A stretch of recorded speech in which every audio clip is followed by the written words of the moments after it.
د بلخ ولایت د سرحدونو قومونو او قبایلو چارو ریاست مسؤلینو په منځګړیتوب په نهرشاهي ولسوالۍ کې د دوو کورنیو ترمنځ رامنځته شوې دښمني په دوستۍ بدله شوه. د دغه ریاست رئیس د دې ترڅنګ چې د خلکو ترمنځ ورورولي او یووالی رامنځته کول یې یو غوره اقدام وباله، زیاته کړه چې د یادې ولسوالۍ په شهرک افغانیه کلي کې د دوو کورنیو ترمنځ رامنځته شوې دښمنۍ ته د پای ټکی کېښود.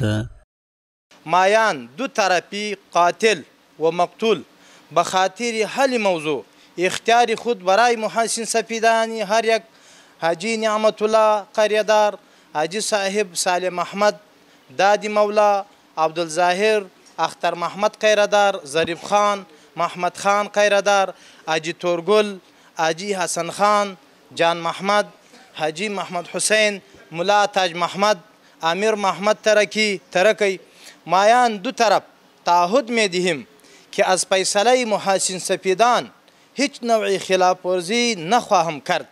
در صورت مخالفت ملامت می باشیم. ورته مهال د کونړ ولایت والی او د شهرک افغانیه اوسیدونکو د ټولنیزو ستونزو د هوارولو په برخه کې د اسلامي امارت رول د ستایل وړ وباله او د دغو دوو کورنیو ترمنځ د سرحدونو قومونو او قبایلو ریاست له منځګړیتوب څخه مننه وکړه. در بین مردم ما، در بین قومای ما شهرک افغانیه در بین دو خانواده یک مشکل پیش آمده بود که الحمدلله به نتیجه تلاش کلانها و محسن سفیدان و مسئولین ولسوالی و علمای کرام امروز شما شاهد صحنه بودین که همو دشمنی و در بین خصومت همو به دوستی بدل شد. په پای کې دواړو لورو د جرګې له لورې د رامنځته شوو اصولو له مخې یو او بل ته بښنه وکړه او په دې برخه کې د جرګې رول مهم وباله.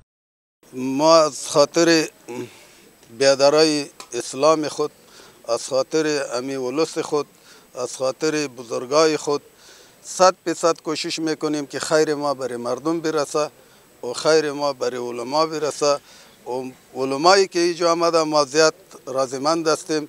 دا فیصله چې کوم فیصله سه په دې باندې ډېر خوشاله یم او موږ د دې طرفه وکیلان وو، موږ ډېر ته خوشحاله یو. الله چې چا قدمونه اخیسته الله دا ټول خوشحاله دی. خب ما خوش هستیم دیگه. صلح از خداوند گفته که و صلح و خیر. این دو برادران ما بینش مشکل داشته، اینا که جور شده ما مردم کلگی خوش هستیم. د یادولو وړ ده چې تیر کال د مسافر او جلات خان کورنیو ترمنځ په ځینو قومي مسایلو شخړه رامنځته شوې وه چې د یو تن د مرګ لامل وګرځېده چې بالاخره نن یې یو بل ته بښنه وکړه او پخلا شول.